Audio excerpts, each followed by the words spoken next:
அனைவருக்கும் வணக்கம்.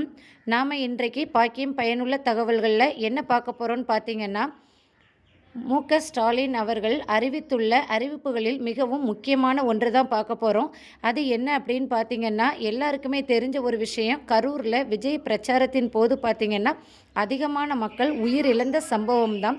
இந்த சம்பவம் பார்த்தீங்கன்னா உயிர் இழப்புகளின் எண்ணிக்கை 40ஆக உயர்ந்துள்ள நிலையில் தமிழகத்தையே உலுக்கிய ஒரு சம்பவமாகவே கருதப்படுது. இது பற்றி தமிழக முதலமைச்சர் ஸ்டாலின் என்ன அறிவிப்பு கொடுத்துருக்காங்கன்னு பார்க்கலாம்.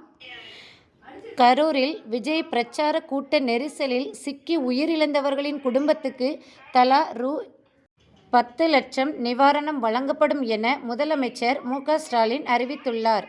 மேலும் மருத்துவமனையில் சிகிச்சை பெற்று வரும் நபர்களுக்கு தலா ரூ.1 லட்சம் வழங்கிடவும் முதலமைச்சர் ஸ்டாலின் உத்தரவிட்டுள்ளார். கரூர் சம்பவம் குறித்து விசாரணை மேற்கொள்ள ஓய்வு பெற்ற உயர்மன்ற நீதிபதி அரசர் அருணா ஜெகதீசன் தலைமையில் விசாரணை ஆணையம் அமைக்கப்படும் எனவும் முதலமைச்சர் தெரிவித்துள்ளார்.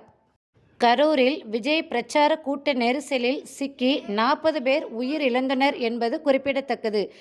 இது போன்ற தகவல்களை உடனுக்குடன் தெரிந்து கொள்ள பாக்கியம் பயனுள்ள தகவல்கள் சேனலை லைக் பண்ணுங்கள். உங்கள் நண்பர்களுக்கும் உறவினர்களுக்கும் ஷேர் பண்ணுங்கள். சப்ஸ்கிரைப் பண்ணாதவங்க சப்ஸ்கிரைப் பண்ணிக்கோங்க. நன்றி, வணக்கம்.